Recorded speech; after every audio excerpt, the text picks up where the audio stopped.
เลาะปลาห้างัวพี่น้องเลาะปลาห้างัวแต่เสาๆแล้วสิใหญ่ทับไม่แถวในอืดหญ้าแห้งได้ยินเสียงกระแลงล่ะ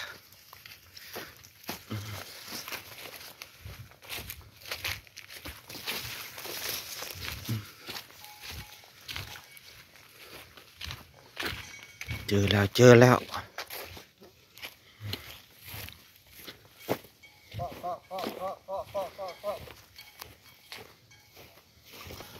เอาละ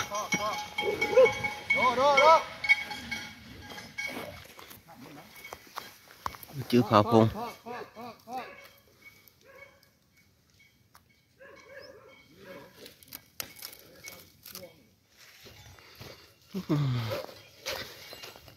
แสงแดดพุ่มพู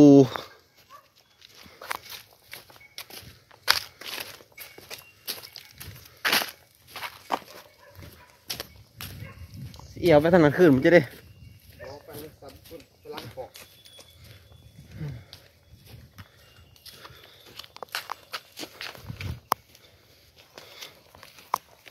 โดช่วยก่อนสิ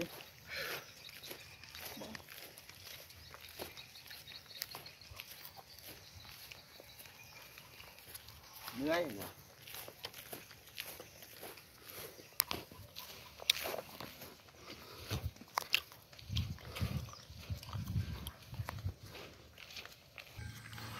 ฮอดคอกล่ะฮอดคอกแล้วพี่น้องที่ปองเขาคอกแล้วก็สิคอกสิหญ้าบอลเลี้ยงไหมอีกต้นมามันไม่หญ้ากิน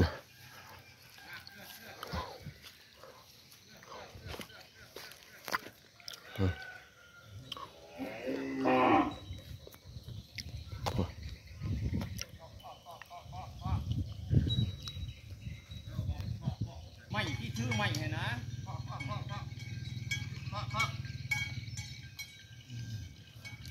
ฮะ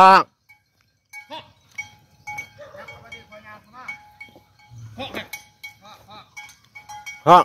มันบอกมีตัวหนึ่งเขาเลยมันเขาหลุดเหรอพ่อให้นะเฮ้ยพ่อฮะเรียกเขาไปละบ่ยากหรอกโอ้ยมันซ้อนง่าย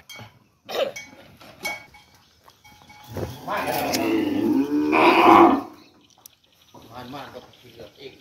ที่จะวัดมัดคอวัดโอ้ยพอจะเข้ากวดเอาขี่อยู่ในเมื่อก่อน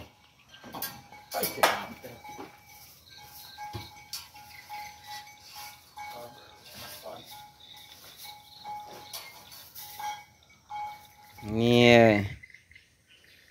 ถึกเสื้อ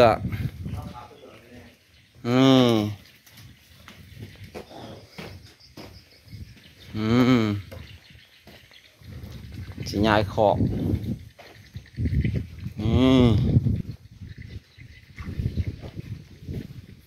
ยายขอกยาย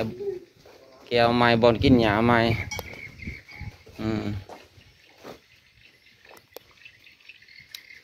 กีพวกนี้ก็สิกวดไปใส่ผัก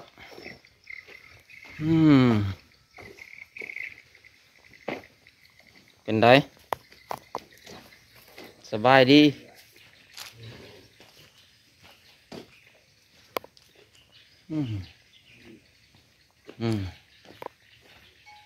ยอมจำนวนเบิดถึกเสือกเนาะ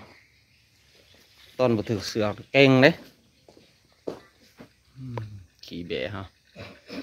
เบะใส่ผักเด้อ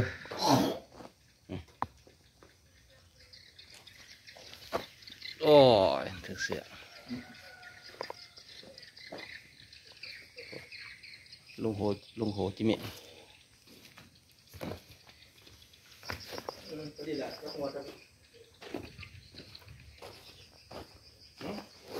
โอ้ยก้มแฮของผมจ้า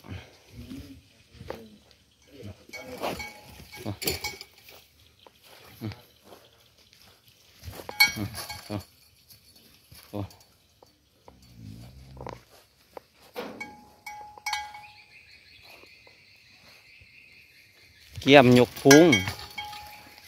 อืมก็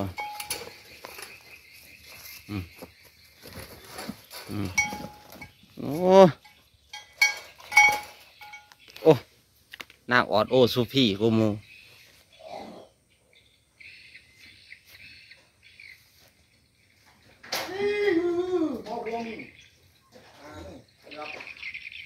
ซื้อซับให้เขาไม่จบให้เขาเท่านั้น เขาแล้ว จบเท่านั้นเขาเย็ดทำไมเขาต้องมาเนี่ย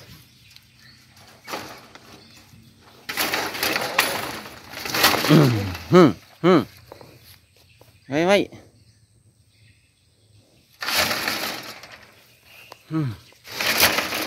ดีให้ต้องจบ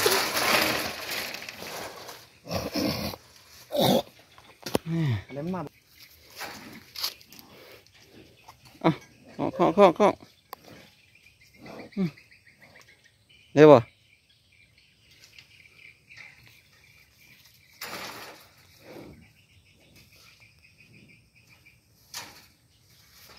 หยุด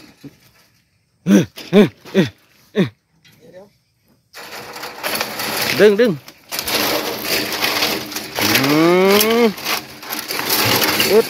เบิดโอ้ยบักพี่หลอกมึงเลยอึดเบิด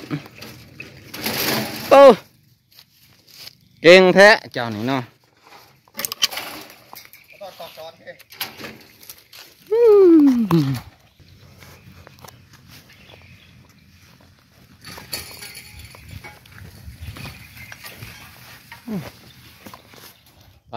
พี่น้องใส่เบ็ดไว้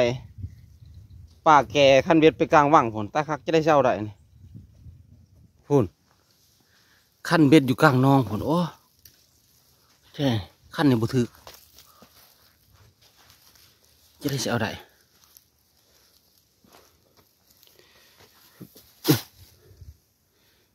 ขั้นนี่บุทึกจากเฮาได้ป่าหาป่ามาเนาะมาปีง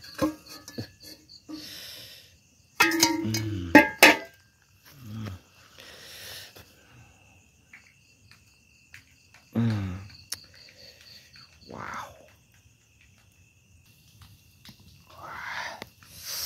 อุ้ยหอน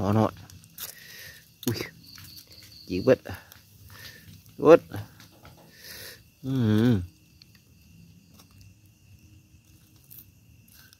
ว้าอุ้ย